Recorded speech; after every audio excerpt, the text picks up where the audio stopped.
কুলা আওরর একদম মাঝখানে আড্ডা দেওয়ার অনুভূতিটাই কিন্তু আলাদা। এবং ও আড্ডা বিড়ে আমরা খুঁজে পাইলাম এক নতুন লোকাল প্লেসও। রেস্টুরেন্টটা কিন্তু একবারে নতুন, তবে রাত্রে পরিবেশ আর আওয়ারও ঠান্ডা বাতাস এক কথাই কিন্তু অসাধারণ। তো আজকে বন্ধু বান্ধব লইয়া আমরা আড্ডা কেমন জমলো এবং জায়গাটা আসলে কোন জায়গায় পড়ছে জানতে হইলে পুরা ভিডিওটা শেষ পর্যন্ত দেখার অনুরোধ রইল। আসসালামু আলাইকুম। কিটা বা লেট বাজনি লেট বাজনি মানে কিটা? মানে সব জায়গায় তুমি লেটে আও আর কি। না রে ভাই, ইতা কই না, বাদ দাও।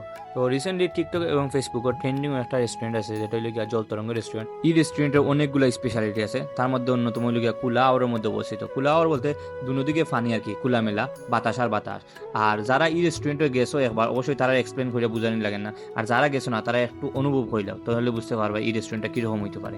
আর তারা রেস্টুরেন্ট সন্ধ্যার আকাশটা দেখা কি যে সুন্দর লাগে ভাই, গেলে একবার বুঝতে পারবাই। স্পেশালি আমরা ইচ্ছা করি গেছিলাম যে সন্ধ্যার দিকে যাইমু, সন্ধ্যার আকাশটা, সন্ধ্যার আকাশে লাল যে একটা আবা আবা থাকে এটা দেখতে খুব ভালো লাগে। তো গিয়ে আমরা প্রথমে ওয়ার্ডার দিলাইলাম কলিজা সিঙ্গারা এন্ড নাগা সিঙ্গারা। যেহেতু সচরাচর সব জায়গায় কলিজা সিঙ্গারা নাগা সিঙ্গারা পাওয়া যায় না, নাগা সিঙ্গারা পাওয়া যায় বাট কলিজা সিঙ্গারা পাওয়া যায় না।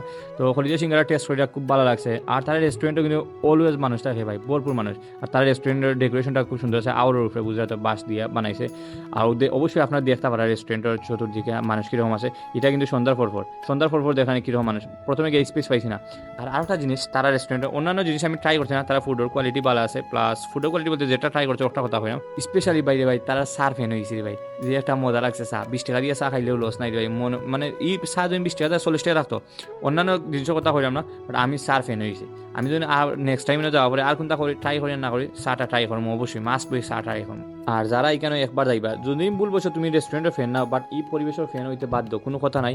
যে একটা বাতাস লাগে রে ভাই, এই বাতাসের সাথে আর অন্য কোনো জিনিসের তুলনা হয় না। আর তারা রিসেন্টলি মেবি তারা রেস্টুরেন্টের নতুন নৌকা নামাইছে, মানে নৌকা দিয়েও আরও মানে ফিল লইবার লাগে আর কি। দেখি এই সন্ধ্যার পরে গেছি, যার কারণে বুট উঠছি না, কারণ বুট বল সরি নৌকাতে উঠছি না, কারণ সন্ধ্যার পরে নৌকা দুটো কোনো মজা পাইতাম না।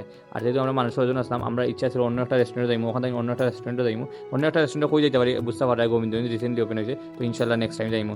তো তারা রেস্টুরেন্টে গিয়ে আমার কাছে আলহামদুলিল্লাহ খুব ভালো লাগছে। আর রেস্টুরেন্টের ডেকোরেশন প্লাস পরিবেশ সব কিছু মিলে ওভারঅল আমার কাছে 10-এ 8 বা 9 দেওয়া লাগে। তো এই রেস্টুরেন্টে পড়ছে মূলত বাদাঘাট রোডও, লামাজি ব্রিজ ফারাইয়া আপনার হাতের বামে ফতেপুর রোডে বাদা মেবি খালপার পরে এটা পড়ছে আর কি।